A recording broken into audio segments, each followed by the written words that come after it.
اس واقعے کو سننے کے بعد بڑی سے بڑی گنڈا گردی کرنے والے اور بڑے سے بڑے کرمنل مزاج کے آدمی اپنی زندگی کے بارے میں ایک بار سوچیں گے ضرور کہ ایک غریب آدمی دریا کے کنارے بیٹھ جاتا تھا اور مچھلی کا شکار کرتا تھا.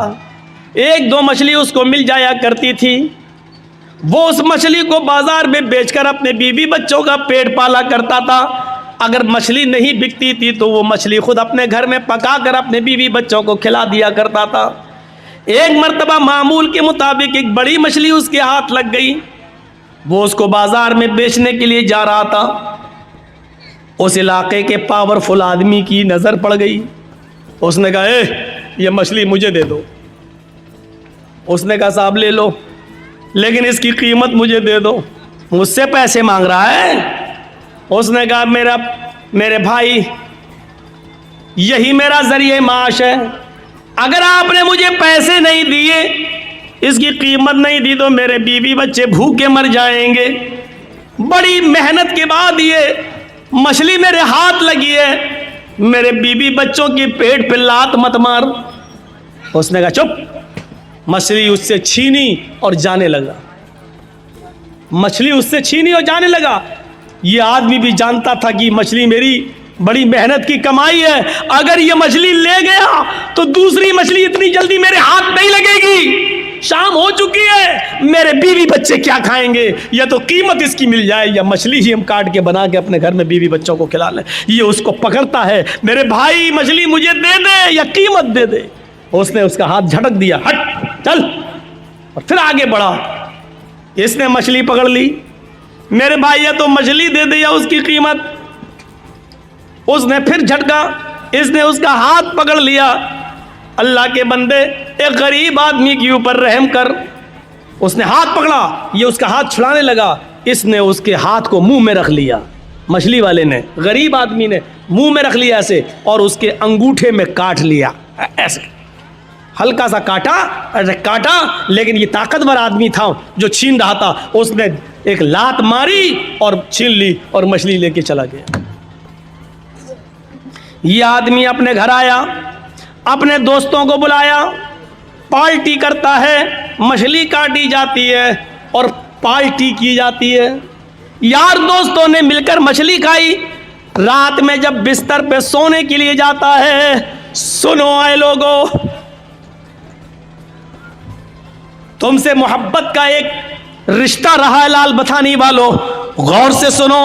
رات میں جب بستر پہ سونے کے لیے جاتا ہے تو اس کے انگوٹھے میں درد شروع ہوتا ہے.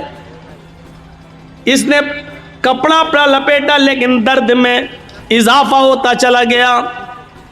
پوری رات کروٹوں سے گزرتی گئی, اس کو نیند نہیں آئی. لیکن رات کی تاریکی میں جائے تو کہاں جائے. کبھی اپنی بیوی سے کہتا, کبھی خود اس کو انگوٹھے کو پکڑتا, درد سے کراہتا کراتا پریشان ہو جاتا ہے. فجر کی نماز کا انتظار کرتا ہے. فجر کی اذان کی آواز دھیرے دھیرے رات کٹ جاتی ہے, فجر ہو جاتی ہے. مسجد کے اندر جاتا ہے, نماز پڑھتا ہے. جو حکیم طبیب مسجد میں نماز پڑھنے آتے ہیں, یہ اس کے پاس جاتا ہے. انہوں نے اپنے گھر لے گئے اور لے جانے کے بعد اس کے انگوٹھے کو دیکھا. اس زمانے میں کچھ لیپ ایپ لگایا جاتا تھا, لیپ ایپ لگایا گیا, لیکن درد میں اضافہ نہیں, اضافہ ہی ہوتا گیا. 4-5 دن ایسے ہی گزر جاتے ہیں, درد میں کمی نہیں ہوتی. اس نے انگوٹھا پھر دوبارہ دکھایا, اپنے اس سے بھی بڑے طبیب کو دکھایا. اس نے کہا یہ انگوٹھا میں انفیکشن پھیل گیا ہے, زہر پھیل رہا ہے, یہ انگوٹھا تمہارا سڑ چکا ہے, اس انگوٹھے کو یہاں سے کاٹ دو. اگر تم نے اس انگوٹھے کو نہیں کٹایا تو یہ زہر تمہارے پورے ہاتھ میں پھیل جائے گا. کوئی راستہ نہیں تھا. 5-6-10 دن کے اندر اندر یہ تیار ہو جاتا ہے کہ چلو انگوٹھا ہی کٹوا دو, کم سے کم ہاتھ تو بچ جائے گا. پھر اس نے اس انگوٹھے کو کٹوا دیا. 1 مہینہ 2 مہینہ کٹ گیا, لیکن اس کا کچھ عنصر باقی رہ گیا تھا. اس نے دھیرے دھیرے دھیرے دھیرے پورے پنجے کو خراب کر دیا. پھر درد بڑھنے لگا. 3-4 مہینے کے اندر اندر پورا کا پورا ہاتھ کا پنجہ سڑ گیا. حکیم کو دکھاتا، طبیب کو دکھاتا ہے. طبیب نے کہا آپریشن میں کچھ کمی رہ گئی ہوگی، اس لیے تھوڑا سا کچھ عنصر باقی رہ گیا، تمہارا پورا کا پورا ہاتھ، یہ پنجہ سڑ گیا ہے، دیکھو پورا ہاتھ خراب ہو جائے گا، علاج اس کا ایک ہی ہے کہ تم پورا کا پورا ہاتھ کا پنجہ کٹوا دو. پورا ہاتھ کا پنجہ کٹوا دیا گیا. 3-4 مہینے پھر کٹ جاتے ہیں، لیکن تھوڑا سا عنصر پھر باقی رہ جاتا ہے، وہ پورا دھیرے دھیرے کلائی تک پھیل جاتا ہے. طبیب نے کہا یہ کلائی کٹوا دو، نہیں تو پورا بازو کاٹنا پڑے گا. کلائی کٹ جاتی ہے، 3-4 مہینے کے بعد یہ بازو تک زہر پھیل جاتا ہے. طبیب نے کہا پورا کا پورا بازو کٹے گا، نہیں تو یہ زہر پورے جسم کے اندر پھیل جائے گا. ایک بڑا حکیم کہنے لگا میں بار بار تمہارا علاج تو بالکل ٹھیک کر رہا ہوں، لیکن پتہ نہیں یہ زہر تمہارے جسم میں اوپر تک کیسے چلا جاتا ہے. اچھا مجھے اس بیماری کی شروعات بتاؤ کیسے ہوتی ہے. اب حکیم نے کہا مجھے اس بیماری کی شروعات بتاؤ کہاں سے ہوئی. اس نے کہا تقریباً 1-1.5 سال پہلے کا واقعہ ہے. میں نے ایک غریب آدمی سے ایک مچھلی چھینی تھی. یہاں تو پتہ نہیں کتنی کتنے بیگھہ زمینیں چھینے بیٹھے ہوئے ہیں، قبضے کیے بیٹھے ہیں. ارے مولانا صاحب اتنی گہری بات آپ کو بتاتا کون ہے؟ بتاتا کون ہے؟ ارے کوئی جبرائیل تھوڑی آتے ہیں میرے پاس، آپ ہی لوگوں میں سے لوگ بتاتے ہوں گے. ہر جگہ کا ہر ایریے کا آدمی بتاتے ہیں، فون پہ تو اور زیادہ بتا دیتے ہیں. مولانا فلاں جگہ آ رہے ہو نا، ہاں وہاں ایسا ایسا ہوتا ہے. ہو گئی 1 گھنٹے کی تقریر تیار میری. کیا کرنا ہے؟ ایک مچھلی. علامہ ذہبی غور کرو کتاب الکبائر میں نقل کرتے ہیں، یہاں سے میری شروعات ہوتی ہے. اس غریب آدمی نے کہا کہ میرے بیوی بچے کیا کھائیں گے، یا تو اس کی قیمت دے دے یا مچھلی دے دے. لیکن میں پاورفل آدمی تھا، اس نے ہمت کیسے کی. لیکن مچھلی اب چھین رہا تھا، میں اس سے لے کے آیا تو اس نے میرا ہاتھ پکڑ کے منہ میں رکھ لیا. اس نے میرا ہاتھ کاٹا. اس نے سوچا تھا کہ ہاتھ کاٹیں گے تو درد کی وجہ سے یہ مچھلی چھوڑ دے گا، میں اٹھا لوں گا. لیکن میں نے ایک لات ماری اس کو، اس نے میرے انگوٹھے میں کاٹ لیا. یہاں سے شروعات ہوئی درد کی. اس حکیم نے کہا سوری، یہ بازو تو یہاں سے کٹوائی دو، لیکن بازو کاٹنے کے بعد بھی اب یہ زہر تمہارے پورے جسم کے اندر پھیلے گا. اب تمہارے بچنے کا کوئی راستہ نہیں ہے. اگر تم اپنی زندگی چاہتے ہو، خیر چاہتے ہو، تو اس غریب آدمی کو ڈھونڈ لو اور تلاش کر لو اور اس سے جا کر اپنی غلطی کی معافی مانگ لو. اگر اس نے تمہیں معاف کر دیا تو تمہاری بیماری یہیں پر رک جائے گی، اور اگر معاف نہیں کیا تو یہ زہر اب بازو کٹنے کے بعد، ہاتھ کٹنے کے بعد دوسری جگہ پھیلے گا، سینے تک پھیلے گا، پیروں تک پھیلے گا، اور ایک دن آئے گا کہ پورا کا پورے جسم میں زہر پھیل جائے گا. لہٰذا اگر تم اپنی زندگی بچانا چاہتے ہو تو اس غریب آدمی سے جا کر معافی مانگ لو. یہ آدمی شہر کی گلی گلی میں ڈھونڈتا ہوا تلاش کرتا رہا اس غریب آدمی کو. 1 ہفتے تلاش کیا، نہیں ملا. 1 ہفتے کے بعد اچانک اسی حال میں ملا کہ وہ سمندر سے، دریا سے کوئی مچھلی لے کر جا رہا تھا. اس آدمی نے اس کو دیکھا اور پہچان گیا، لیکن وہ غریب آدمی اس کو نہیں پہچان پایا. 1.5-2 سال کا عرصہ گزر گیا، نہیں پہچان پایا. اس نے کہا بھائی مجھے پہچانا؟ کہا نہیں، میں تمہارا مجرم. کہا کیا ہوا؟ مجھے پہلے معاف کر دو. ارے بھائی ہوا کیا؟ میں معافی کیسے معاف کیا کروں؟ تم نے غلطی کیا کی؟ کہا میں نے غلطی کیا کی؟ یہ مچھلی ہے تمہارے ہاتھ میں؟ ہاں. ایسے ہی 1-1.5 سال پہلے کوئی مچھلی تھی، میں نے تم سے وہ مچھلی چھینی تھی. تم میرے سامنے گڑگڑاتے رہے کہ میرے بیوی اور بچوں کے پاس اس کے علاوہ کوئی دوسرا راستہ نہیں ہے، لیکن میں نے تمہاری ایک نہ سنی. تم نے میرے انگوٹھے میں کاٹا تھا اور اس کے بعد میں نے لات ماری تھی اور تمہیں چھوڑ دی، تم مچھلی چھوڑ دیے تھے اور میں لے کے چلا گیا تھا. اس انگوٹھے کے بعد پھر میرا حال یہ ہوا کہ اس رات میں درد ہوا. دھیرے دھیرے 5-6 دن کے بعد انگوٹھا پک گیا، انگوٹھا کاٹا گیا. پھر یہ زہر میری پنجے تک پہنچا، پنجہ کاٹا گیا. پھر کلائی تک پہنچا، کلائی کاٹی گئی. پھر کونی تک پہنچا، کونی کاٹی گئی. اب میرا بازو بھی کاٹ دیا گیا. حکیم نے کہا کہ جس غریب پہ تم نے ظلم کیا اس کو جب تک معافی نہیں مانگو گے وہ تمہیں معاف نہیں کرے گا، تب تک تم صحیح نہیں ہوگے. اس لیے اللہ کے بندے مجھے معاف کر دے. اس نے کہا میں صدق دل سے، دل کی گہرائی سے تجھے معاف کرتا ہوں میرے بھائی. مجھے نہیں معلوم تھا کہ میری بد دعا ایسا اثر کرے گی، میری بد دعا رنگ لائے گی، اگر مجھے معلوم ہوتا کہ ایسا ہو جائے گا تو میں تمہیں کبھی بد دعا نہیں دیتا۔ اس آدمی نے پوچھا میرے بھائی کیا تم نے مجھے بد دعا دی تھی؟ اس غریب آدمی نے کہا جب تم میرے ہاتھ سے مچھلی چھین کے لے گئے، میرے پیٹ میں ایک لات مار گئے، میں یہاں بیٹھ گیا، میری بیوی اور بچوں کے پاس اس رات کھانے کے لیے کچھ نہیں تھا، جب تک میں تمہیں دیکھتا رہا بد دعا دیتا رہا۔ اے اللہ اس انسان نے میری بیوی اور میرے بچوں کے پیٹ پہ لات ماری ہے، اے اللہ اس کو ایسی سزا دے جو دنیا کے لیے نشان عبرت بن جائے، ایسی سزا دے جو دنیا والوں کے لیے مقام عبرت بن جائے۔ میرے بھائی مجھے کیا معلوم تھا، اس دن تو غصے میں نکل گئی، لیکن مجھے معلوم نہیں تھا کہ اللہ رب العالمین قبول کر لے گا۔ سنو، یہ ہوتی ہے مظلوم کی بد دعا کا اثر۔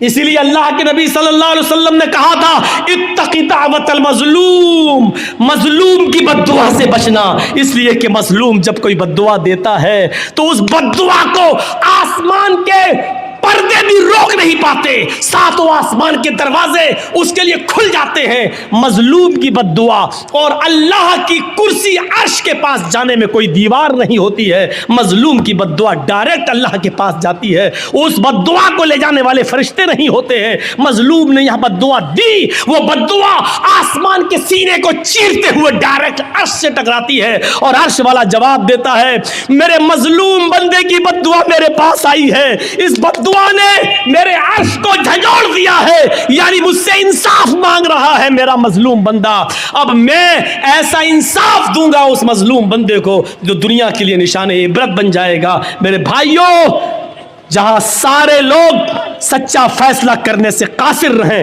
وہاں اللہ رب العالمین کا فیصلہ پھر سامنے آتا ہے، جہاں کوئی مجرم کو سزا نہیں دے تو اللہ رب العالمین پھر وہاں سزا، پھر اللہ کی سزا کام آتی ہے، پھر وہاں اللہ سزا دیتا ہے۔